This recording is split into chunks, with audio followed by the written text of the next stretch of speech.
You're welcome.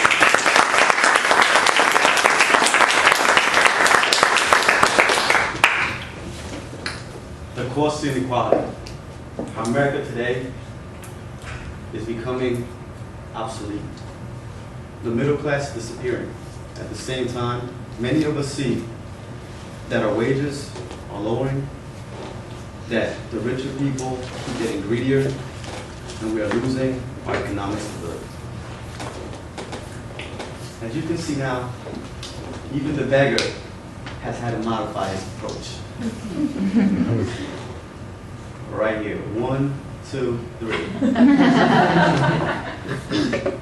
He's bound to get somebody, right? Okay. Inequality has been growing for the past few decades, concentrating the nation's winnings in the hands of the 1%. Even the poor get poorer. The middle class is hollowing out. This is by Joseph Stevens, who said this. Who he is basically the most important economic figure of our time. Instead of many people naming Warren Buffett, he is who actually is trying to make a change.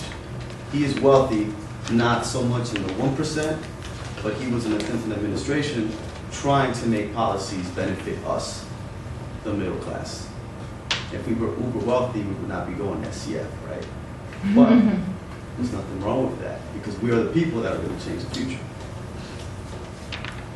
The last time wealth grew so condensed was just before the Great Depression. I'm going to say that again.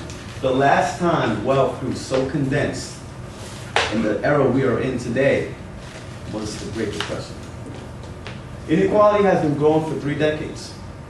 It has manifested and is winning only for the 1%. The middle class, once again, is getting hollowed out. In the 2010 recovery, 93% of the gains were captured by the 1%. Who is the 1%? They are just that, the top tier.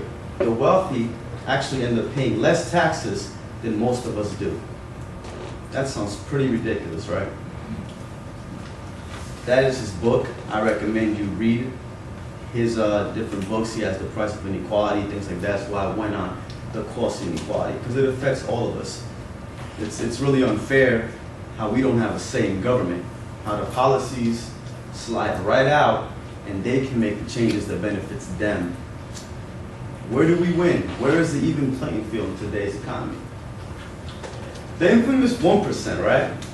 They have made America the most unequal, advanced industrial country while crippling growth, trampling on the law, and undermining our democracy, our rights. We are beings that deserve to have a say. This goes even against their own doctrine for their gain, because they have gotten so greedy that they forgot what they first established, which was capitalism. Now, reckless greed and unconscious, unscrupulous power players are the reason the world is in decline, why we lose stability, why we don't have the peace we used to have. They steal our future. It is not a secret that heart disease is strongly related to stress. Heart disease and cardiovascular disease are one of the most growing epidemics in our modern age. This is all related, so it circles back. I'm sure somebody here knows somebody that has heart disease. You die. Your heart is your main ventricle of living. Now, let your voice be heard. Have a say in your government. Make the steps you need to make to be able to make a proper change. Because at the same time, if you think about it, who is the next generation? Some of us have kids here, right? Few, but some of us have kids here. Our kids are going to be the ones who have to suffer more than us.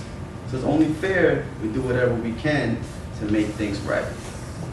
Now, this sad cycle is also connected directly to the pharmaceutical companies, because they lobby in Wall Street, they lobby in government agencies to have their say, to put their input. So who puts the input for us? I'm not saying let's all go protest right now with signs and start, knocking on the door of government, but at the same time, we do need to make those measures. We do need to vote for the right people. We do need to force our voices to be heard. In Sarasota County, last election, only 10 people of our people were there. But 400 of their people were there for that meeting. What does that say about us? Should we not be there? Should we not have a say in what happens? Can we make a change? People say we can't make a change. Obama basically stamped that word and made it his. But change, we all own that. Every single one of us. Now, if you think about it, economic growth, democracy, and even the upper class suffer when the 1% of America and the country's income controls more than a third of the wealth. Now, they distribute the wealth, and the French thinker Alexis Tocqueville said that America has its self-interest properly understood. Society's well-being, in other words, hinges on minding the self-interest of others as well as ourselves. What that means is that we're going backwards. We need to go forward and make a change. So I made a change a little while ago and don't use these anymore. So being that I don't use these anymore, you know what this is, right, guys? You don't need that, guys. Let's be smarter with our money. Let's be smarter with our future. Thank you.